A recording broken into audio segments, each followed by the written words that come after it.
Welcome to Creating Connection with me, your host, Dr. T, where we will navigate being human together. We'll do this through conversations, exploring the challenges and joys of life, uncovering insights and strategies to create meaningful connections, to foster personal growth and find solace in the collective wisdom of our diverse community. Drawing from a unique blend of academic expertise and personal experiences, I will dive into the joys and complexities of aging, death, dying, grief, and body image. With a blend of humor and compassion and understanding, we will forge connections that transcend geographical boundaries and unite us in our shared humanity. When we come together, the possibilities are endless. Creating Connection with me, Dr. T, starts now. Hi, everybody. Welcome. I'm your host, Dr. T, and you are listening to Creating Connection on Transformation Talk Radio. Stay with me for the next hour as I talk with Miranda Bryant about her journey to becoming a menopause and life coach. Miranda Bryant is a certified menopause and life coach with a master's in public health. Miranda began her professional life in her 20s as a newspaper journalist, where she honed her ability to observe and ask powerful questions. Her second career was in international public health, a satisfying endeavor that had her working in developing countries to prevent disease and infections at the population level. Desirous of working directly with individuals, Miranda leveraged her experience to launch a career as a life and menopause coach. She did so after going through menopause herself. She strongly believes that the limited number of resources, support, and treatment for women in perimenopause and menopause is a gender equity issue. Miranda embraces every opportunity to help women understand that menopause is the single most consequential event in a woman's life in terms of her health. Miranda values authenticity, human connection, and growing out of weaknesses. She believes all individuals have limitless potential. She works with women of all backgrounds and lives in St. Paul, Minnesota with her spunky, quirky Harry. Welcome, Miranda. Thank you so much for being here. Well, thank you. It's my pleasure to be with you today on your podcast. Yeah, well, we met at an event called Let's Talk Women. So shout out to Katie and her Joyful Aging, where you were a panelist, and basically then everyone was like, we need to know more about menopause. So then you teamed up with Katie to host a fireside chat. So I was lucky enough to be at both events and immediately was like, we need to know each other. So, whether you like it or not, we are now connected. No, and so I love the work you're doing. And I do agree that it is important. I've never thought of it as the most consequential, health act, but, kind of take me through, you've gone from journalism to working, internationally to now taking this really important topic home. So how did you, start this journey? Was it your own menopause experience, or let's just get into it? Well, like many coaches, the reason that I'm a coach has in part to do with my lived experience. And then some of my professional challenges, let's say, are woven into it. So I can get into it if you want me to. Yeah, I mean, okay, I want this to take us wherever we go, and I'm excited. Wonderful. I'm never sure how much people want to know because I can talk, Theresa. So can I. I might interrupt to bring a point home, but as a former newspaper reporter, I really value the power of questions. Yeah, absolutely. Especially when you're telling your own story because you know it so well. You've told it many times. You may not be as clear or succinct as you had hoped. So really, what had happened is around the age of 42, I was diagnosed with high cholesterol. And like many people, I was really embarrassed by it. I thought I had done something wrong. It must mean I have too much weight on my body. All the things that come with the fear of being diagnosed with something that could, really cause harm down the line, in this case, heart disease. I, at the age of 25, had been diagnosed with Hashimoto's. So I had been dealing, most of my adult life at that point with something that was making me take a prescription medicine. I didn't know much about the thyroid, but I'll come to that. So 42, I get diagnosed with high cholesterol. Then at 48, I'm diagnosed with high blood pressure, and here comes depression. Now, there were some Yeah. personal circumstances in my life that were leading to that as well. And then later, I don't know what age I was, but probably around 50, I was diagnosed with pre-diabetes, higher blood sugar. So thyroid conditions run rampant in the women in my father's side of the family. So my grandmother had it. I think at least one of my aunts, maybe two. Both of my sisters have it. There's different theories out there about it. You know, is it connected to trauma? All these things, but here Wait, I am. Hashimoto's specifically or thyroid in general? Oh, I don't know Okay. that part. Well, I was diagnosed with Hashimoto's as well. So Mhm. so that was more of a personal question. Okay.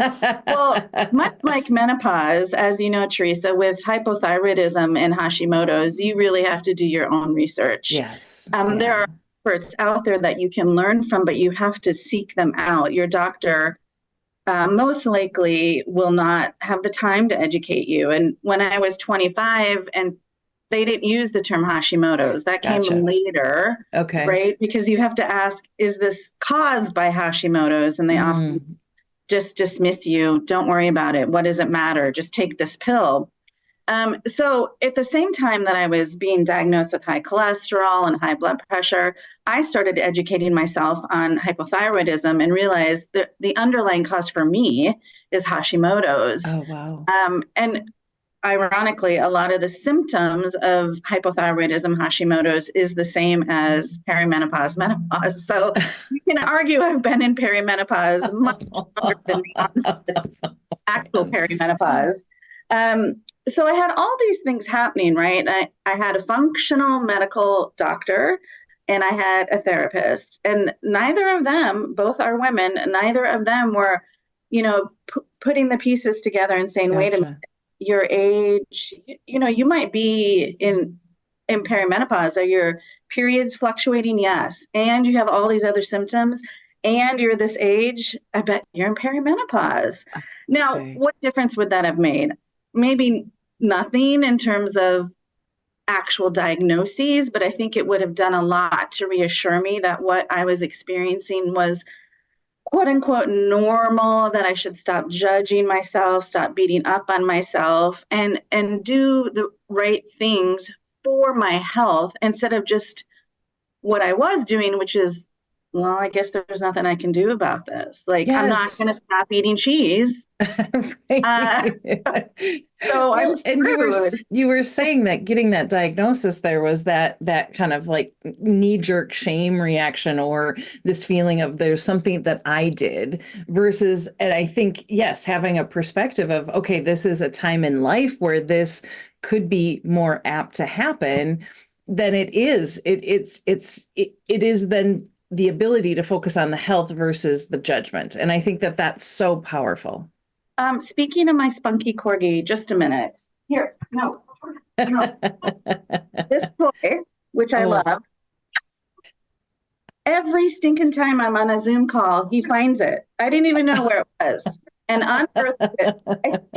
I think he thinks he's part of the conversation oh, because of it's course. honestly every Zoom call. It's so funny. That's amazing. Um, Welcome, Harry. Thank you for joining us. so yeah, I was really, well, to be honest with you, Theresa, I still fall into the shame, right? Because Mm, the truth is my pre-diabetes is now diabetes. And okay. a close friend of mine who has type 1 diabetes, I have type 2, um, I was telling her, like, I'm beating up on myself because I have all Mm, these conditions. And she's like, it's not your fault. It has so much to do with your genetics. Not mm, completely, but a lot of it is tied to genetics. My grandfather and I think my grandmother both had diabetes. So, sometimes we don't get good cards from the deck when it comes to genes. uh, And I really have to keep a positive mindset and keep moving forward. And honestly, as cheesy as this sounds coming from a coach, the way that I do that is to take care of myself. Um, So, taking a walk, congratulating myself, eating healthy foods, congratulating myself, having something naughty, congratulating myself, and then moving back to the healthier foods, and just understanding that I do have control over some elements of this. Right. If I don't take that control, it will become worse because I was dealt a bad hand of cards, right? Gotcha. And so, So when I'm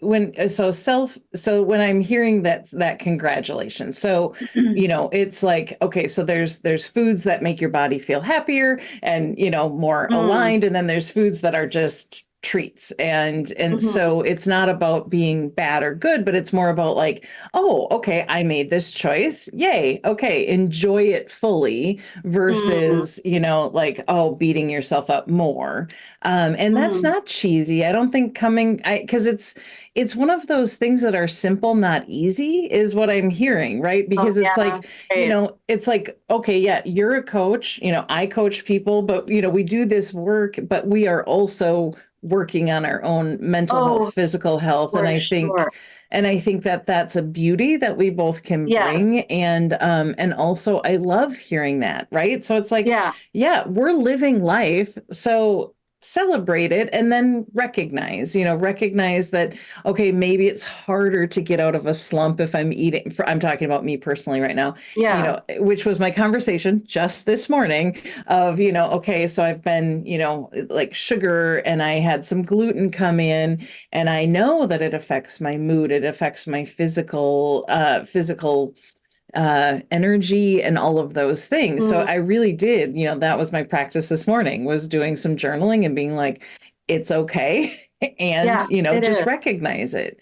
And It so you is. have these tools in your toolkit, but we have to remember to use the tools in our toolkit. Absolutely. And I think, this may sound like a shameless pitch, but honestly, if your listeners are in the market for a coach, I believe you should be looking for a coach who themselves has Yes, experienced something and has developed a system or tools for themselves. If you're absolutely. hiring someone who, I don't know, really hasn't experienced many challenges in life and is blessed with fortune, there are people like that. They're probably not the best coach. And, Yeah. they just haven't had to struggle and overcome or problem solve. And, what we're talking about when it comes to food and movement and the way that you treat your body, the truth is, for many people, not all, we do have choices, Hmm. especially in this country, especially if Yeah. we're white and privileged, right? Yes, thank you. Yeah. Today Hmm. is Juneteenth. Juneteenth. Yep. So I recognize my own privilege and I do have choice about what I Hmm. eat. I do have choice about how I move my body. I have a lot of choice about what I'm thinking Mm-hmm. and whether I'm saying, you're human. Of course, you get to have ice cream. Yeah. It's good. It's tasty. And not beat up on yourself because the beating up for a lot of people just kind of snowballs and it gets bigger and bigger and Yes. bigger to the point where you're like, well, why should I even bother making any changes? And Yes. I always talk with my clients about baby steps. You Hmm. can't go from A to Z like that. Yeah. So you take a few baby steps and you probably have to adjust. And so you're congratulating yourself on those baby steps until you find what works for you. And then even when you find what works for you will falter and that it's okay. This Yeah. whole idea that everything is good or bad, white or black, healthy or not healthy is really dangerous. I think the diet Absolutely. culture has really trained on unconsciously, it's trained a lot of women in particular into black and white thinking overall. Yes. So Yes. in our lives, it comes to, I'm really digressing now, Theresa, but I was talking with a client yesterday who wants to spend more time outside, but she doesn't feel very good. And Mm. so she doesn't go outside. And then that makes her feel mentally worse. And I Hmm. thought, wait a minute, we're in a black and white situation here because Yeah. you're thinking that going outside means you have to go for a 3 mile hike. In the Yes. You can Yes. sit on your front steps or on a bench in the Yeah. park for 10 minutes. Yes. You know what I mean? So allowing ourselves to realize that there's different ways to achieve things, and we don't have to hit the finish line every time. Because Yeah. frankly, what is the finish line when it Right. comes to health? We're alive. Yeah. So like the alternative is you're not alive. And So, I worked with a woman who she was experiencing deep grief after her mom died. And she said sometimes the most she could do was like open the door and stand in the doorway. oh, So that's it wonderful that right. she And so figured this that is out. yeah, and this is Yeah, the thing that you're talking about. And yeah. I hope that whoever is listening is that, oh, and I had a woman come up to me after I did a mindful aging workshop a couple weeks ago, and we talked about maybe working together. And she said, Mm, I want someone with some road rash on them too. And I was like, yes, oh, okay. But yes, meaning lived experience as you're pointing to. totally. And I think that everyone, and that's why I think whether it's coaching or therapy or doctors, it's important to find that right fit because, maybe someone that we're like, oh, I don't know what you would, I don't relate to you, meaning that you can find someone that does, that have been through their experiences. And this dichotomy, I too recognize my privilege, especially, as we think about Juneteenth and the people that are still struggling and don't have access to self-care in the same way. I am going to give a shout out, and I don't know if you've heard of this book called Hood Wellness. It just came out. Mm-mm. It's by Tamala Gordon, and she talks about wellness in a way that we so often are like, well, take a bath or eat something healthy. And she's talking about what if you don't have a bathtub? What if you can't get in a bathtub? What Right. and like Or get what are out of it. the or get out of it? Yeah, sure. Yeah, there you go. Getting in, not so hard. Getting out, sometimes challenging.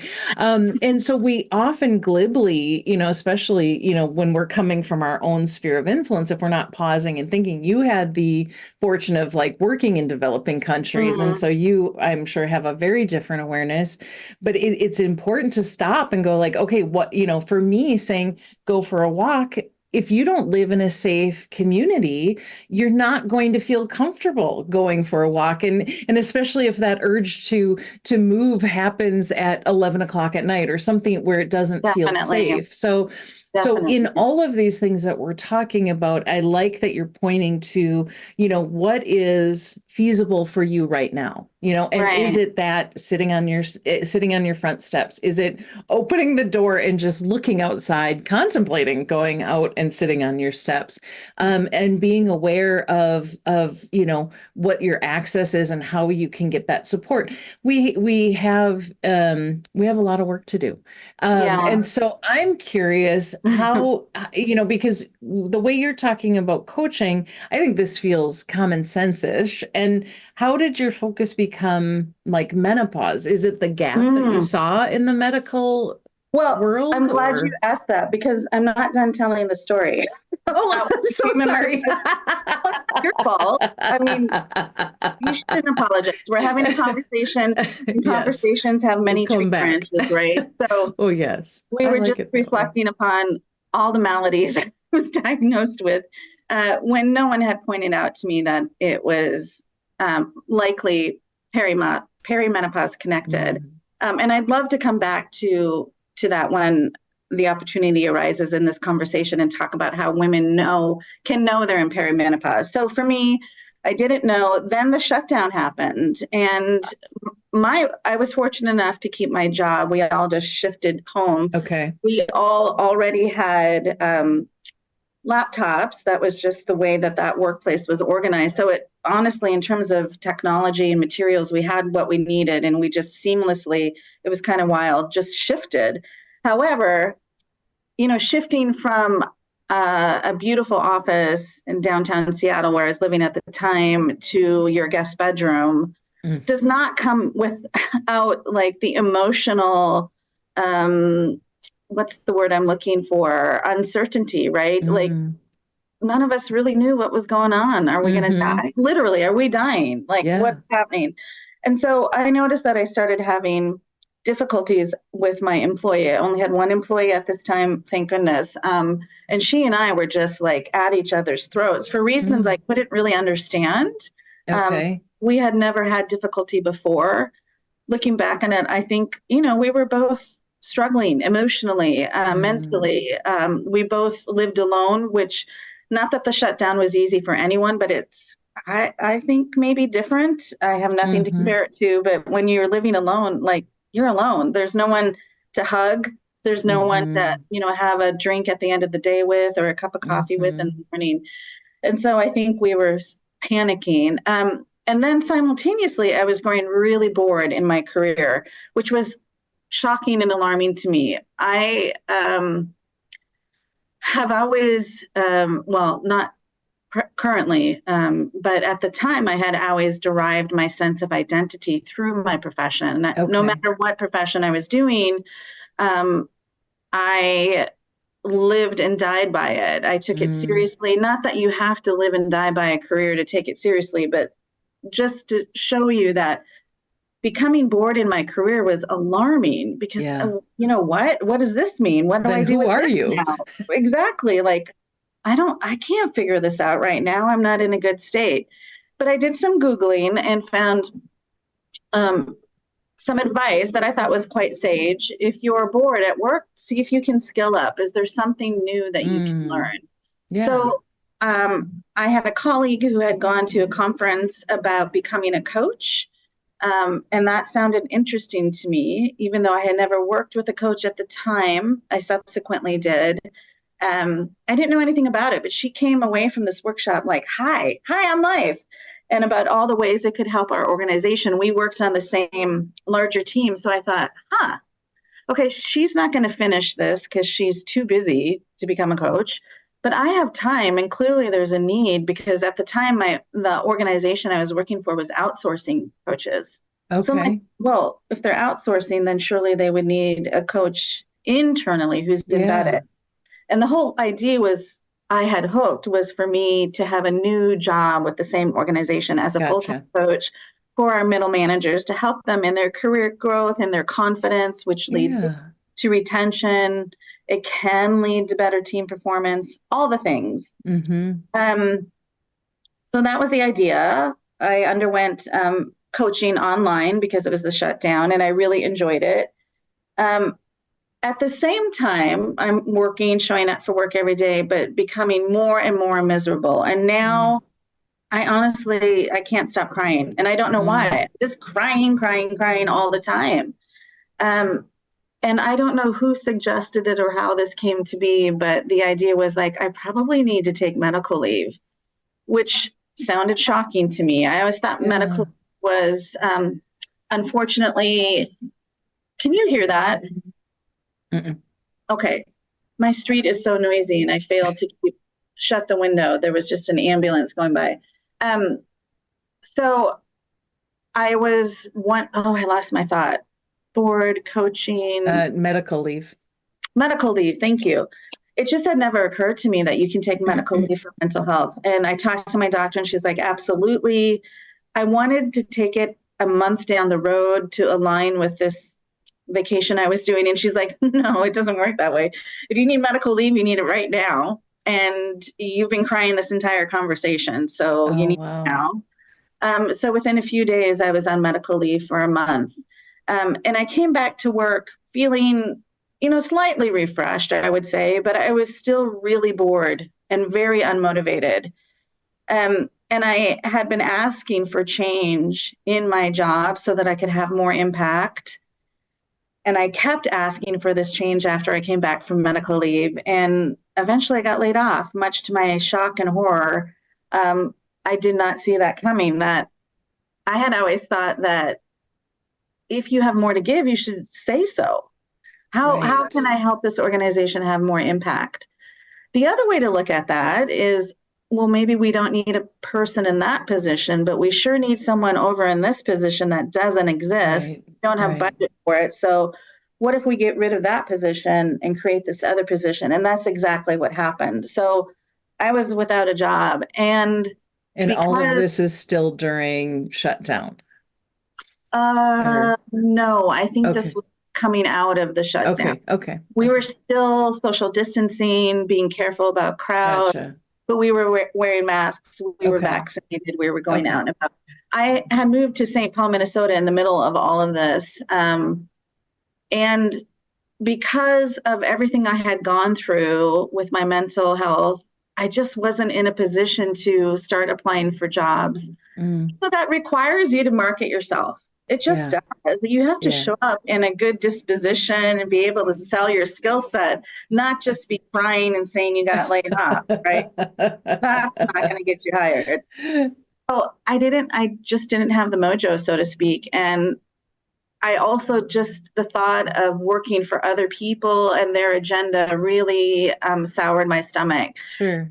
So I thought, wait a minute, I have this skill set. Why don't I become a coach? Yeah. And there doesn't seem to be a lot of conversation around menopause. It was starting to percolate. I mean, I feel Right. like now there's a much more robust, we still need it to grow larger, but it's coming. At the Yeah. time, there was just like a little whisper, and I picked up on that whisper because I was in it, right? Yes. You notice the things that you're in. Yeah. And I thought, what if I became a menopause coach? What if I helped women understand that this is going to happen to you? You can't avoid it. And there are Yeah. things you can do to manage it so that you're not really, really horribly miserable. And Well, so, and I think I'm going to just pause because I want to yeah. just recap this idea of, that it it does seem like a whisper, but I think that you and I might hear it louder because we're actively Mm. seeking that information out. Because when I quite honestly, when I was like, oh, I went to this fireside chat about menopause, I've had friends going like, why didn't you invite me? And I was like, it didn't occur to me that maybe they were at that stage too, because again, it's not something that we're talking about. I think that I'm seeing younger girls now becoming much more comfortable with like, oh, I've gotten my period, I've started my period. I saw a beautiful video the other day where, there was an older brother teaching his younger brother about, supporting women in getting their periods. He, at 12, had him go buy sanitary pads, and it was just beautiful. So I do think maybe there's something with the younger generation, but we're here. I didn't talk about it. It was very like, okay, tuck a tampon in your sleeve and be very secretive about that part of what's going on. Maybe I would say, oh, I've got really bad cramps. And you'd get the like, oh, yeah, but it But you'd only wasn't. say that to a woman, I would right? only say that Yeah. yes, to a woman, and maybe not even at all, because it's like, oh, you just have to live with it, which I think then again is like the older generation, and then our generation coming up is like, well, you just suck it up and you don't talk about it and don't embarrass people. And then all of a sudden you find yourself in a position where, you've got some health issues. So you're like working in this silo with your health. And then you've got some emotional things. Okay, I'm crying all the time, so I'm going to work with someone in this silo, and then to not connect the dots. And it wasn't until your fireside chat that I realized, Miranda, that I was in perimenopause during grad school. So, you had us Mm. sitting in a circle, and then people started sharing. And I was towards the end of the circle, and I'm listening to people talking about different things. And they're talking about, crying. They're talking about up in the middle of the night, anxiety, and all. And we'll talk about different symptoms here as we go along. But so as I'm hearing these women talk, I was on grad school because at the time, and right now I'm how do you say it? So I'm 2 years post menopause. Like, Yeah. okay.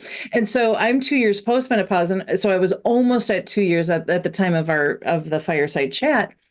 And I'm going like, oh my God, I was in perimenopause while I was in grad school. And yes, grad school is hard, but I remember beating myself up going like, why is it so hard? Like, is everyone smarter than me? Is it because they're younger? But I didn't think like, oh, maybe there's something physically going on with me until that chat. Until that Right. chat, I was like, Wow.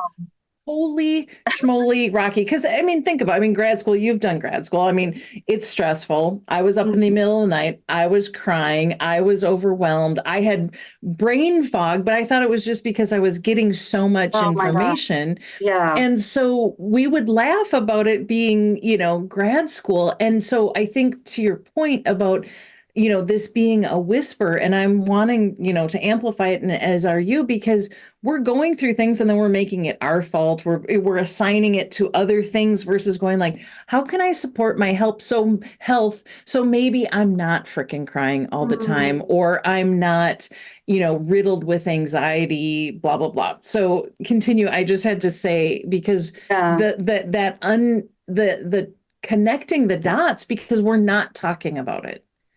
Well, we don't know how to talk about it. For one, the advice that I often hear before I became a coach from people is if you want to know what your menopause experience may be like, speak to your mother and if you can, your grandmother. Well, my mother just breezed through menopause. Like I can't get any details out of her because she's like, it wasn't a thing. I'm like, wow, you're kind of like a miracle child. Okay. Um, but I had all the symptoms. I mean, I really struggled with energy. I had Mhm. no energy. Like I would just sit at a computer during my work job and then go lay on the couch. I couldn't even make Yeah. dinner. Like it's Yeah. not like I was chopping down trees and stacking wood all day. So why did I have such low energy? And I had really bad brain fog. Um, Hmm. my memory wasn't solid, which my boss was questioning, should we take some things off your plate? Now, normally everybody would love to say, yeah, please take some things off my plate. But we all know if you say Yeah. yes, they do that, then they see you as less than. Well, and You're also not, that was a work identity or work. I'm yeah, sorry, work was a big part of your identity. So to take things away is then right, to take meaning or something. And again, then pointing yeah, the fingers back to yourself of like, what's wrong with me? But right, not, is there something that I can do to support what's happening or what I'm experiencing so that I'm not, right. exhausted from Yeah. sitting up? Yeah. And I'm looking at my notes here. What else did I have? I had muscle pain, which I'd never had before, joint pain. I was irritable. Um, Major difficulty sleeping. I tried everything under the sun to help me sleep, including because I lived in Seattle, THC is legal. I was buying edible gummies to help me sleep, Sure. and they knocked me out. But like that's expensive to do every Yeah, night, and not everybody. I mean, I'm open to it, but not everyone is. So I realized that's sure. maybe not a plausible recommendation for most women. And then, of course, I was having the depression that I mentioned before and bladder changes that were causing some interesting situations. So, like, I had, as compared to my mom, I had Mm, so many symptoms, right? And one of the things that I keep thinking about is my doctor, a functional medical practitioner who deals a lot with people who have thyroid, whether it's caused mm. hypothyroidism, whether it's caused by a Hashimoto's or not. She has a laminated sheet of paper on clipboard in her office, and every time you go see her, you have to check off your symptoms, right? Then she Okay. wipes, and it's free for the next client, patient. But I thought, that is amazing. I wish every doctor of any stripe or color, if they're working with women between the ages of 40 and 55, had a laminated checklist on a clipboard in their office with a list of menopause symptoms. So the Hmm. woman could check off what she's experiencing. Now, the doctor may not know anything about perimenopause or menopause. That's fine. I'm not saying every doctor needs to become a specialist. That's not practical. But they could look at that and go, oh, okay, your cholesterol, your high blood pressure, your high blood sugar, it might be related to this. I know a menopause hormone specialist. I'm going to refer you to that person. Yes. It's all about Yes. referrals. I mean, Yes. Because right now I got, she's lovely, a younger doctor, and she's very focused on my weight. And yes, I they am always are. factually carrying excess weight. That is true.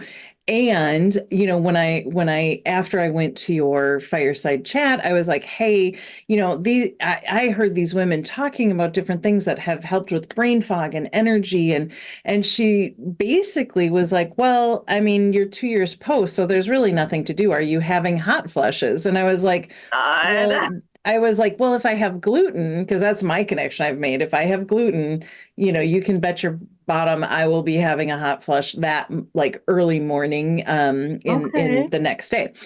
I Interesting. know, good times. And joint pain. But it's, Yeah. again, it's invisible. So sometimes I'm like, oh, is that pizza worth it? Yes. No, anyways, I digress. But so when she said that to me, there was nothing, she didn't ask anything about, again, like sexual health. She didn't ask about, like, Mental do I health. mental Yeah. health or anything? Because I think then they look at it because then she immediately and no shade to whoever wants to try, using like these new shots that they have. I think they're really effective for some people, but that's all she's been focused on is she wants to get me But on for, the weight loss. oh, I was like, there are Yeah. no shots for No, menopause. no, no, for weight loss, because again, Yes, she was focused yes, on the yes. weight. And so, but I think that's also why we turn on ourselves, right? Because we have, not only do we have this anti-aging bias, but we also don't talk about our, like hormonal health. And then we just look at someone and they're like, well, I mean, you're carrying extra weight, so of course your blood pressure is going to be high. Of course your cholesterol is going to be high. Mm, It's at least that was my perception, and so it is harder then too, because then I've heard people say that they just gained 25 pounds and they didn't know, and so. But we're taught that that's a failing, a moral failing. as opposed to hormones Yes, fluctuating wildly yes, during perimenopause and then yes, dropping off the cliff at menopause. And yes. I still feel, speaking of blood pressure, my blood pressure is rising listening to you say that a doctor said, well, you're 2 years postmenopause, so kind of implying like you shouldn't have symptoms. You're done with this now. That is not true. And it just frustrates the hell out of me. If that were true, the day that we reach that 12-month mark of not having a period, then all our problems would be solved. And there Yeah. wouldn't be a need to have a conversation as much Yes. about menopause, Yes. because you'd be just like, hang on, you're going to get to that day. And then the sun comes out and the birds are tweeting and you're skipping down the street. It doesn't work that Yes. way. It's cute. Yes. Women have symptoms after they reach menopause. And sometimes you can have, sadly, those symptoms can carry on for 10 to 15 years. Okay. The thing about menopause that I really wish every doctor knew, I think women already know this, but medical practitioners don't. It is different for every single person. Yeah. So the way that you experience it will be different than the way I experience it, which will be different than how my mother experienced it. So we cannot take a broad brushstroke to it, but we do know now what the symptoms are. There's over 100 of them. Oh, wow. Yeah, and it's quite extensive. And the reason that I say it's the most consequential health situation in your entire life is because it lasts for so long, right? So first there's Mm. perimenopause. Menopause really is just that day that you hit your 12-month mark of not having had a period. And then there's another 10 to 15 years. Sometimes, I mean, some people maybe 2 years, but it's a long time and it affects every aspect Yeah. of your body because it involves hormones, estrogen, progesterone, testosterone. And I've when I've said it's the single most consequential health situation that a woman will experience in her life, I had one person ask me, "Well, what about pregnancy?" And I'm like, "Yeah, that's pretty consequential." But in theory, you're pregnant for 9 months, and then you birth, and you might be breastfeeding or producing milk for some time. That's far fewer years than it would be if you're going through perimenopause and then postmenopause, Yeah. right? And not everyone has children. I didn't have children. I So, haven't had children so either. I So, think universally yeah, what you're talking about is yeah, that's consequential, but not everyone has that experience. So if exactly. you are dealing with this hormone fluctuation, and so thank you for defining that. So, perimenopause lasts anywhere. How long does that start? I know it's different I for mean, everyone. it's different for everyone, but I'd say like on average 5 to 7 years. It usually starts like 45 onward. Okay. Menopause, the average age of menopause is 51.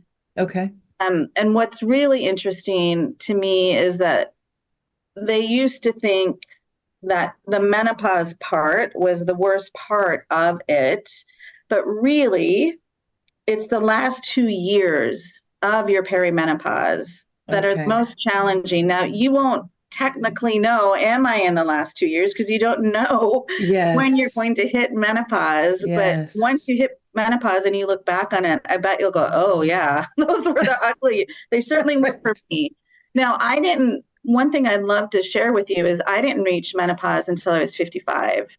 Okay. Um, I haven't heard of people going beyond 55. I'm sure there's someone out there, but usually 55 is the last year that women will experience the onset of menopause. So Okay. it's but it can come earlier for people.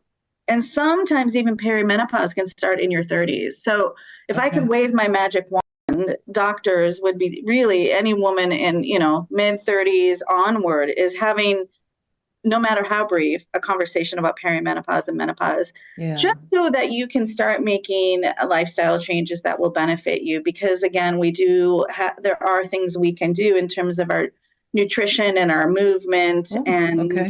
our mindset. Um, and that's the reason we should be having these conversations. If Yes. there was nothing we could do, again, why talk about it? But that's not how it is, right? Yeah. And of course, if your hormones are all up and down, up and down, your insulin as a hormone that's going to affect your blood Yes. sugar. Like all these things are related, right? And that's another reason why it's so consequential. I mean, puberty is pretty consequential too, because there's all Yeah. these hormones that affects men and women, Mm-hmm.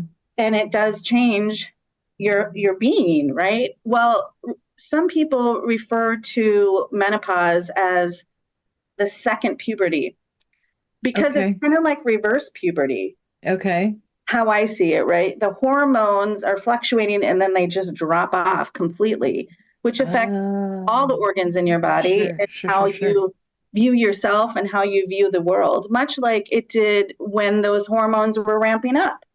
So Yes. puberty is the on ramp, menopause is the off ramp. Gotcha. Obviously, there's a biological reason for menopause in that we no longer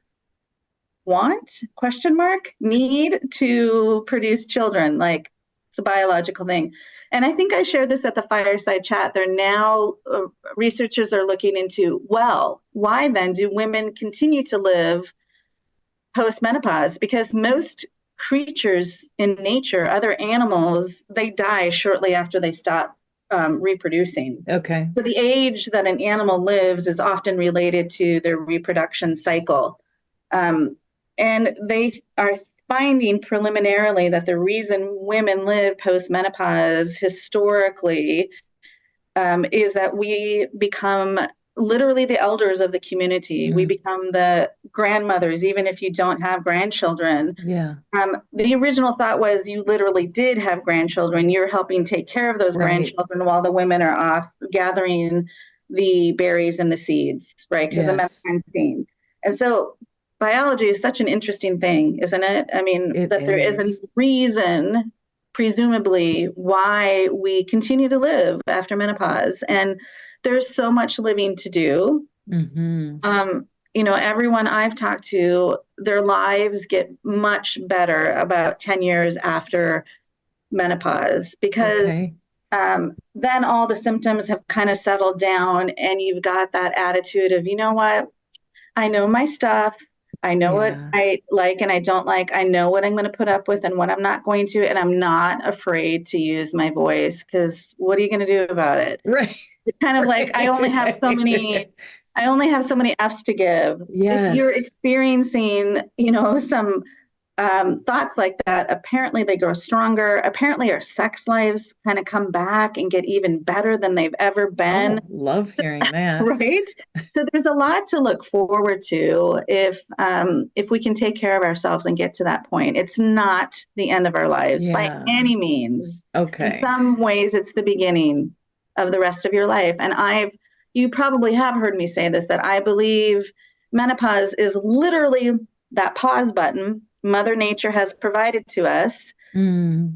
to allow us to take stock of what we who are we? Right? Because we're Yeah. not the same person we were when we first started menstruating. So who are you now? What have Mm. you experienced? What from that do you want to hold dear? And what do you want let float down that river? Maybe you want to remake your life. You might Mhm. want a new profession, a new partner. Maybe you want to be single. Like there's a bazillion different ways to live Yeah. life. But if you're just going, and you never really stop and think and ponder in a deep capacity, you might miss opportunities. Unfortunately, it comes with all these symptoms, but it does make us slow down, Well, and right? I love the invitation in that and the way of Mm, shifting it, because I might have heard you say it, but I think it bears repeating, that we, get into that mindset, and society is like telling you to go and achieve and do and be and climb a ladder. And then, basically menopause, I like the gentle, like, oh, it's a pause button. It sometimes feels like a full sweeping of the legs until you're just knocked flat. But you're right. You are forced to then take stock, because, yeah, if you're finding, maybe a career change because someone's not, understanding what you're going through. And I think there's such an opportunity for, not for doctors, for businesses, and for us to have these conversations, so that we're saying, like, okay, this might be something that you could get supported with, or this might be something yeah, that, a shift here and there could make it not as dire and not as alienating and isolating, because it is. And the way that we come to it. And I think that, I don't know if your mom really did have an easy thing, but I had a friend who, she had devastating perimenopause, menopause. And I remember, because she's about, 10 years older than I am, 10, mm, 20 years older than I am. And I remember going like, ooh, okay, like that, like that's gonna, I mean, not that we're not biologically related, but I was like, okay, that's no, a yeah, thing. And like the I, and canary in I, the coal mine, yeah. yeah, and I thank you. Yeah, that's a great way to say it. And then recently, or I had asked her, I had said something, and she was like, I don't remember." I'm like, "You said that, and Mm, I was remembering her symptoms better than she did." So I started thinking, because then there were some people in the circle at the fireside chat that they were saying the same thing. My mom said it was no big deal, and I'm like, maybe it's like childbirth, like, you go through it and it's horrifying, or not horrifying, I'm sure, but there are stories. there's pain Yeah. And then involved. people forget, women, they forget, and then they have Oh, their next baby or whatever, and then they have their next experience. But I think that there's something that, we get past it. And if you're saying that, maybe 10 years past, we're not having symptoms, our sex life is better, we're giving 0 Fs, and, we're like, oh, what, you probably aren't really focusing on the, 20, that's 15, so 10 years leading fascinating. up to it. It's, we'll have to play around with that idea, but I do, because I was like, what is happening? Like, I remember, why would I remember your symptoms better You're than like, you did? I'm tortured by the way that you were acting, and you're going to say you were fine? Well, No, no, ma'am. it was more of the empathy and going like, oh my gosh, is this my lot? And I mean, I remember asking my grandma, and the only thing she would say is she remembered like sweating, like she'd wear her husband's t-shirt or my grandpa's t-shirt to bed. And she was like, I would just sweat through t-shirts and the covers. And so that's what she said about it. And my mom, she's pretty clueless on a lot of things, but she just was like, like just not, I mean, I shouldn't say clueless, but she's not attending to things in a Right. way. Yeah, and all I remember though is while she was going through it, her esteem, like she had a job interview, or job, what do you call it? Annual review. And Oh, she right. basically told her boss to not give her any extra money, that she didn't deserve it. Like, and she did end up seeing a therapist for the first time in her life during that time, which I was very Oh, thankful for. interesting. But that's, but you get these little snippets, but I think it might be something that just gets out of our awareness, which makes it even more important to talk about, right? To Well, like, that's so, I love what you're saying, Theresa, and I never had considered that perhaps there is an aspect of our memory that gives us grace and allows us to forget how mad we felt in all the ways during Yes. perimenopause. But, to your point that maybe our ancestors, our female ancestors don't remember it as much, Mm, them implying that it wasn't that bad is also how many of the 100 and some symptoms were they aware of? I yes. mean, they may have been irritable and just thought they were irritable, but Yes. it's because your hormones are all over the place. Yes. Yes. It's not Yes. just because you organically, without your hormones, without your body vessel, Yes. choose to be irritable. Your Yes. mind is not disconnected from your Yes. body. So I think there's a lot more that we know nowadays that maybe you're right. That might be why my mom thinks it was easy, but I should try this the next time I see her. Of course, her memory's not that good because she has early onset Alzheimer's, but like in theory, I could go through my menopause symptom checklist with her and go, did you Yes. experience bladder changes, anxiety, depression, were you irritable? Self-esteem, I'm so glad that you mentioned that. I a lot of my clients are struggling with self-esteem Mm, midlife, and I will tell you anything that a woman in midlife is dealing with is connected, whether she wants to believe that or not, to perimenopause and menopause. Those hormones are no joke. Of course, yes.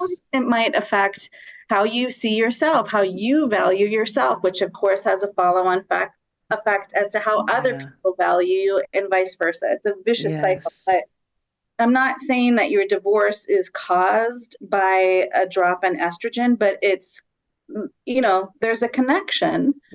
Well, and Um, especially if people are attributing it, like I attribute it to grad school. So if people are attributing their irritability, their low sex drive to the individual they're partnered right, with, they might right. be like, okay, it's you, not me. And so what you're saying is like, and as we're wrapping up here, I just noticed the time, but I wanted to make sure that everyone knows that you are available to do coaching, but you're Mhm. also offering, and I'll have the link in the show notes. You have a menopause checklist, a symptoms checklist, and I was looking at some of these, and I was like, oh my gosh, yes, yes, yes, yes. So the palpitations, all, anyways, things that I would not have thought of. So I recommend, and I always like to give an action item at the end. Mhm. If you have female hormones in your body, identifying, check out this checklist. Sign up, get it. It's a downloadable thing on Miranda's website. And maybe bring this to your doctor and say, these are some things that are associated with this, so that you can start taking, I think, and circling all the way back, you can start connecting the dots for your healthcare providers, because we are all so different, but it is a shared experience, which is unique. So Mhm. Miranda, how do you work with people? How can they find you? Yeah, so the main way to find me is through my website, which is Bryant, Bryant, growthcoaching.com, bryantgrowthcoaching.com. I think you have to sign up for my newsletter to get the downloadable menopause symptom checklist. I haven't checked that in a while. I should check that. And the idea with the checklist is you literally check off your symptoms and Yes. put it in front of your doctor. Well, and That's I would say literally what it's if you're for. curious, sign up for the newsletter, because Yeah, this is something that, if the more information, the better. And I know we get a lot of information in our news boxes, so unsubscribe if you don't want to, but go get the right. checklist I so don't you send can out a have lot some. of newsletters, honestly. Okay. I probably should do way more, but if you're the person who's overwhelmed by email listservs and newsletters, I'm not going to be the person who pushes you over the edge. Gotcha. Gotcha. The other way to reach me is through my Facebook group. You do have to answer a few questions to join. Uh, Okay. it's called Women Helping Women Through Menopause. Okay. So there's a group conversation and tons of resources in there. Ooh, Um, love it. I haven't been posting for the past few months because I was distracted by something in my life, but I'm coming back to it. And Nice.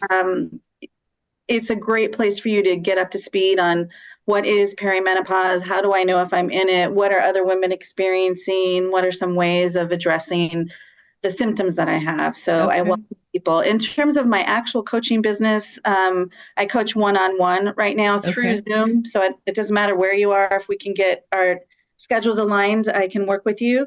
And I haven't done this yet, but I'm contemplating starting group coaching. So, 4 to 5 women at a time. Yeah. I'd like to start with perimenopause. How do I know that I'm in perimenopause? Yeah. What do I do if I am?